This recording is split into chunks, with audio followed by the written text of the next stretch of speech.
اجازه بدهیم من درون کمرنگ شود. چطور؟ وقتی کسی از من انتقاد میکنه یا اون رو مورد سرزنش قرار میده، این برخورد برای من درون به مفهومی خار شدن خوده.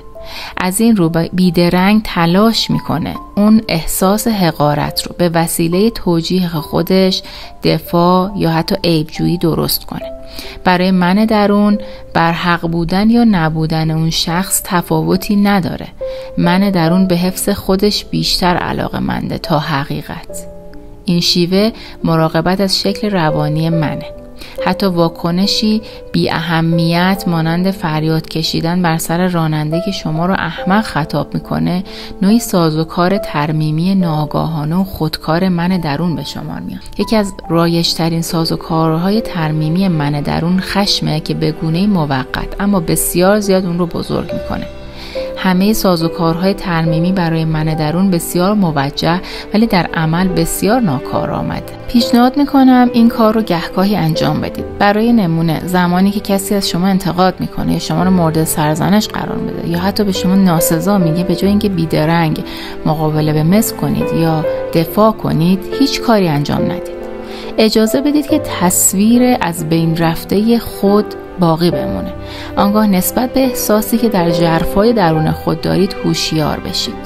شاید برای چند ثانیه حتی احساس ناخوشایندی باشه، گویی که از نظر جسمی کوچک شده اید.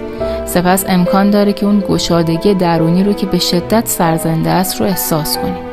شما به هیچ رو کوچک نشده اید، بلکه در حقیقت بزرگ شده اید.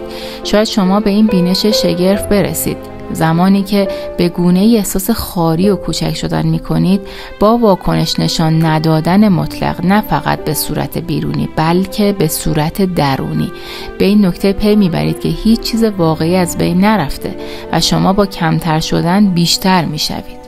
هنگامی که دیگر تلاش نداشته باشید تا از خود دفاع کنید، تا از خودتون دفاع کنید یا شکل خود را نیرو ببخشید، با این کار از همانندسازی با شکل، یعنی با تصویر ذهنی از خودتون بیرون میایید.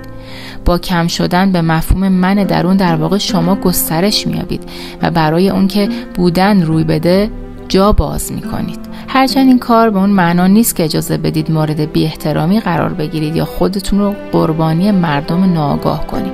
گاهی در وضعیتی شاید نیاز به این باشه که شما با صراحت اون شخص بگید که عقب نشینی کنه. بدون حالت دفاعی من درون قدرتی در پس حرفهای شما خوابیده است که به هیچ رو نیروی واکنشی به شمار نمیاد. در صورت لزوم میتونید با روشنی و صراحت به دیگری نه بگید و این همان پاسخی است که من آن را نهی با کیفیت عالی مینامم که از همه منفی‌گرایی‌ها رهاست.